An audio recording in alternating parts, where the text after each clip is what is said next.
about the events that happened near campus last night. Did you ever think this kind of action, vandalism would happen on your campus? I'll answer that second question first. I really didn't expect something like this to happen here. Kingston is a wonderful community, as you well know, Bob, and it's a very safe and mutually supportive community. And it's just not been the kind of place, either on the campus or in Kingston as a whole, where these acts are very common. There are always some individuals who'll do things that you deeply wish they wouldn't and are deeply wrong. But it's not common here, so I was surprised.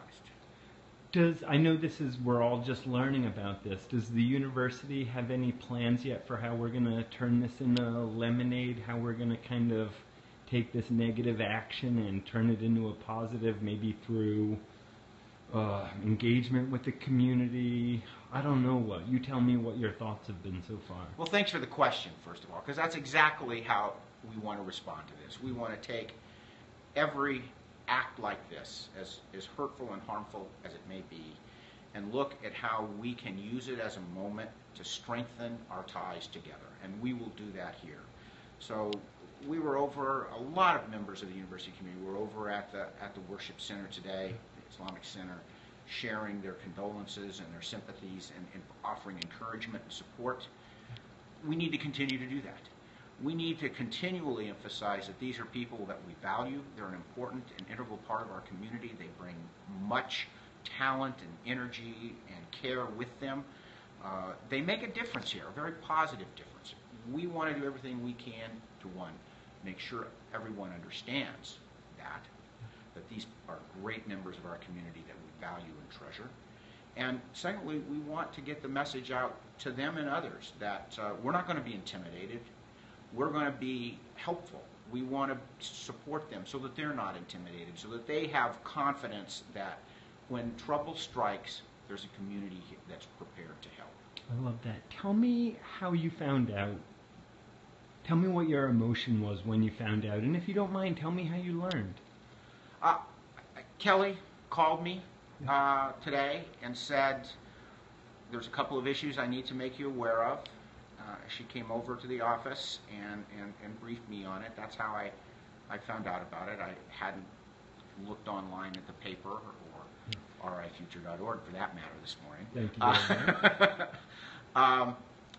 And I think it's fair to say, dismayed that it happened, shocked and dismayed that it came in the aftermath of really horrific violence in Nice. Yeah. Where once again the people of France have been terrorized in a really dreadful way, where groups of people coming together to celebrate, are killed, and it's a much worse case there than it is here. But in the same way, a house of worship where people come together to share and express their love for one another and for their God and share their faith, is desecrated and vandalized. And it was just one of those moments that you say, what is happening to us? Why do these things seem to be so much more common than they were? What forces are driving people to behave in this way? And more importantly, what can we do to mitigate it, prevent it, and create a world in which these kinds of acts are just much less common?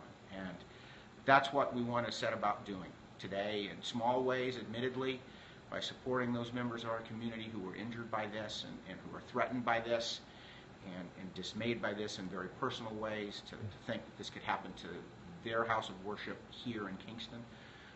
But we want to begin by supporting them and then working together here on this campus, and then spreading the word even globally that we believe there are better ways to deal with all the problems that we face collectively.